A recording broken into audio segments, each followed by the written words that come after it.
Bismillahirrahmanirrahim. Assalamualaikum warahmatullahi wabarakatuh. Saya Melina Rusmayani dari Program Studi Manajemen Pendidikan Islam semester 6 akan menampilkan tugas UTS saya, yakni komunikasi pendidikan sebagai berikut. Komunikasi pendidikan adalah proses penyampaian pesan dari komunikator kepada komunikan, di mana komunikasi pendidikan adalah sebuah aspek yang sangat penting dalam dunia pendidikan.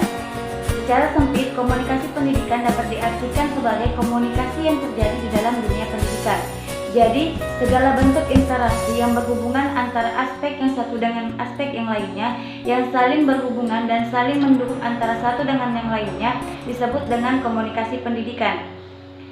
Komunikasi pendidikan itu sendiri dapat diwujudkan dalam interaksi dalam kelas, misalnya saja interaksi antara guru dan siswa, di mana guru berlaku sebagai seorang komunikator yang memberikan pesan ataupun materi kepada siswa yang berperan sebagai komunikan. Disinilah bentuk dari komunikasi pendidikan tersebut. Selanjutnya adalah fungsi komunikasi dalam dunia pendidikan. Menurut Afandi, fungsi komunikasi dalam dunia pendidikan itu ada 4. Yang pertama adalah fungsi informatif atau penyampaian informasi. Artinya, dengan adanya komunikasi, guru dapat menyampaikan pesan kepada peserta didik, sehingga peserta didik tersebut dapat menerima materi-materi yang diberikan oleh guru. Penyampaian pesan tersebut itu dapat berupa lisan maupun tulisan. Kemudian yang kedua adalah edukatif. Masyarakat yang dalam pencapaian kedewasaan atau seseorang yang dalam pencapaian kedewasaan pasti memiliki kecenderungan untuk memiliki pengetahuan yang lebih luas. Nah, untuk mewujudkan hal tersebut diperlukan banyak membaca, banyak mendengar, dan banyak berkomunikasi. Karena orang yang memiliki banyak pengetahuan adalah orang yang memiliki banyak kesempatan untuk membaca, banyak mendengar, dan banyak berkomunikasi. Kemudian yang ketiga adalah fungsi persuasif atau mempengaruhi dan dipengaruhi. Artinya di sini seorang guru bisa mempengaruhi peserta didik untuk melakukan apa yang diperintahkan oleh guru tersebut. Karena seorang guru adalah orang yang bertugas sebagai seorang komunikator. Namun dalam proses perubahan peserta didik tersebut tidak dalam bentuk paksaan, karena di dalam pendidikan proses tersebut dapat diwujudkan dalam motivasi ataupun memberikan dorongan-dorongan yang baik kepada peserta didik untuk melakukan perubahan kepada dirinya. Kemudian yang keempat adalah fungsi rekreatif.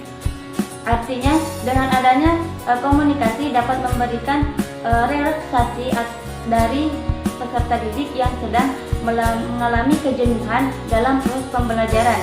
Misalnya, dalam proses pembelajaran tersebut, siswa mengalami kejenuhan yang akan menghambat siswa tersebut dalam mengingat materi-materi yang diberikan kepada mereka. Nah, untuk itu seorang guru memberikan dongeng ataupun game-game tertentu untuk membangkitkan kembali semangat dari kejenuhan yang dialami oleh siswa tersebut. Selanjutnya adalah unsur-unsur dalam komunikasi pendidikan. Yang pertama adalah manusia. Manusia berperan sebagai seorang penyaji, penyimpan, pengelola, dan penerima informasi, di mana dalam sebuah pendidikan, pendidik merupakan seorang komunikator dan peserta didik adalah seorang komunikan. Kemudian yang kedua adalah materi atau informasi. Materi di sini adalah informasi yang disampaikan oleh seseorang baik dalam bentuk ide, kata, ataupun arti dan data. Biasanya dalam dunia pendidikan dalam bentuk bidang studi pembelajaran yang disampaikan oleh seorang guru kepada peserta didik dalam proses pembelajaran. Unsur yang ketiga dalam komunikasi pendidikan adalah alat. Alat yang dimaksud di sini adalah alat yang mampu membangkitkan rasa senang siswa dalam proses pembelajaran. Alat-alat tersebut dapat berupa papan tulis, ilustrasi, ataupun gambar yang dapat membangkitkan rasa senang peserta didik. Dengan kata lain, alat yang dimaksud adalah media pendidikan. Kemudian yang keempat adalah metode dan teknik. Metode dan teknik yang dimaksud adalah prosedur rutin yang digunakan sebagai acuan dan pedoman dalam penggunaan bahan ataupun alat. Hal ini dilakukan untuk pencapaian komunikasi yang lebih baik lagi dan lebih efektif dalam proses pembelajaran. Unsur yang kelima adalah lingkungan. Lingkungan di sini yang dimaksud adalah tempat diterimanya informasi dari seorang komunikator kepada komunikan. Misalnya saja dapat berupa lingkungan sekolah, lingkungan taman, lingkungan perpustakaan, dan lingkungan lain-lainnya. Selanjutnya adalah model-model dari komunikasi pendidikan. Yang pertama adalah model mekanistik, di mana model ini dapat berupa pembelajaran dalam bentuk ceramah yang diterapkan di kurikulum 2006 atau KTST, yang mana seorang guru memberikan materi kepada peserta didik, kemudian peserta didik mendengarkan materi yang disampaikan oleh guru tersebut.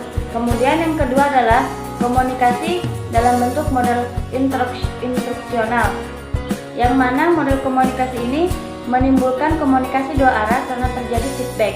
Komunikasi ini sangat ideal digunakan dalam proses pembelajaran karena terjadi interaksi antara guru dengan guru, guru dengan murid, murid dengan murid, dan murid dengan lingkungannya. Hal ini akan lebih menimbulkan suasana yang lebih hidup dalam proses pembelajaran. Adapun model komunikasi yang ketiga adalah komunikasi psikologis. Di sini kita dapat mendapatkan penjelasan bahwasanya dalam melakukan komunikasi tidak hanya diperlukan faktor fisik, tetapi juga faktor psikologis yang harus diperhatikan. Karena dalam pendidikan, jika kita melakukan komunikasi kepada peserta didik secara langsung tanpa memperhatikan faktor psikologisnya, bisa jadi informasi yang kita sampaikan itu tidak akan sampai kepada peserta didik tersebut. Karena kurangnya kita memahami dalam aspek psikologis peserta didik dan juga karakter dari peserta didik tersebut. Kemudian yang keempat adalah model pragmatis, di mana model ini sangat berhubungan dengan waktu, atau dapat dikatakan model ini dalam bentuk diskusi. Jika dalam kelas proses diskusi tidak berjalan dengan baik, di sini kita bisa melihat peran guru, bagaimana guru tersebut membangun diskusi sehingga menjadi diskusi yang aktif. Sehingga jika diskusi aktif, maka model pragmatis tersebut pun akan berjalan. Karena dalam pendidikan, model pragmatis diimplementasikan dalam proses diskusi. Proses ini pun dapat mempermudah siswa dalam menyerap materi yang disampaikan oleh guru dan juga membantu guru untuk menyampaikan materi yang ingin disampaikan kepada peserta didik. Hal ini akan lebih mendukung siswa untuk aktif dalam proses pembelajaran dan mendukung pembelajaran yang lebih ideal. Komunikasi pendidikan dapat dikatakan sebagai komunikasi yang efektif apabila komunikasi tersebut menimbulkan komunikasi dua arah, yaitu ditandai dengan munculnya feedback dari penerima pesan. Misalnya, seorang guru memberikan pesan atau informasi kepada peserta didik, kemudian peserta didik tersebut merespon guru tersebut, sehingga terjadi feedback oleh peserta didik tersebut. Hal ini dapat dikatakan sebagai komunikasi pendidikan yang efektif. Hambatan-hambatan dalam komunikasi pendidikan terjadi dalam dua aspek. Yang pertama adalah aspek saluran, yang mana terjadi dalam proses penyampaian pesan.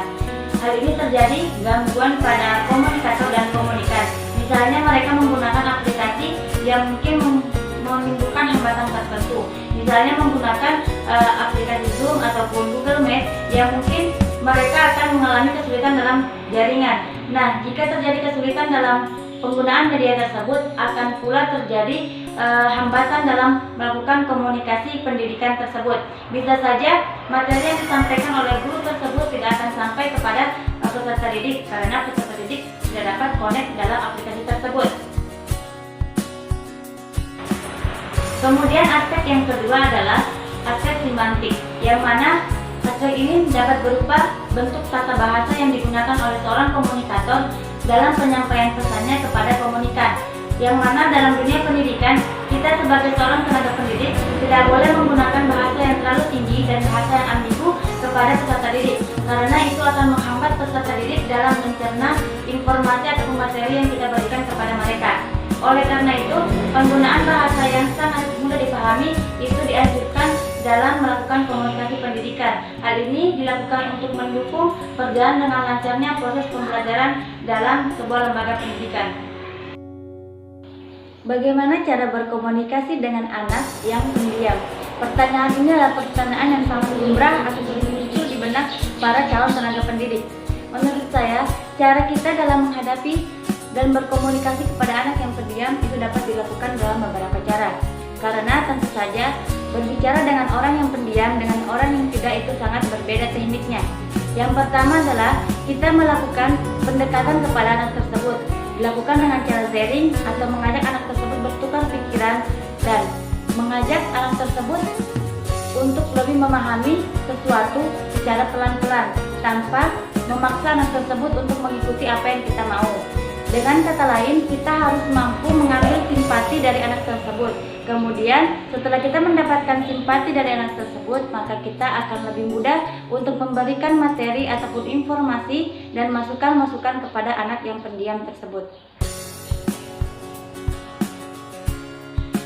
Karena pada dasarnya, seseorang yang pendiam atau anak yang pendiam akan terbuka kepada orang yang dianggapnya memberikan dia kenyamanan atau rasa percaya. Dan orang yang pendiam akan cenderung terbuka kepada orang yang telah dekat dengan dirinya. Oleh karena itu, sebagai seorang tenaga pendidik, kita harus mampu mengambil simpati dari anak tersebut dan mendekatinya secara perlahan agar kita mudah berkomunikasi dengan dirinya dan tidak ada lagi hambatan dalam berkomunikasi dengan seorang anak yang pendiam.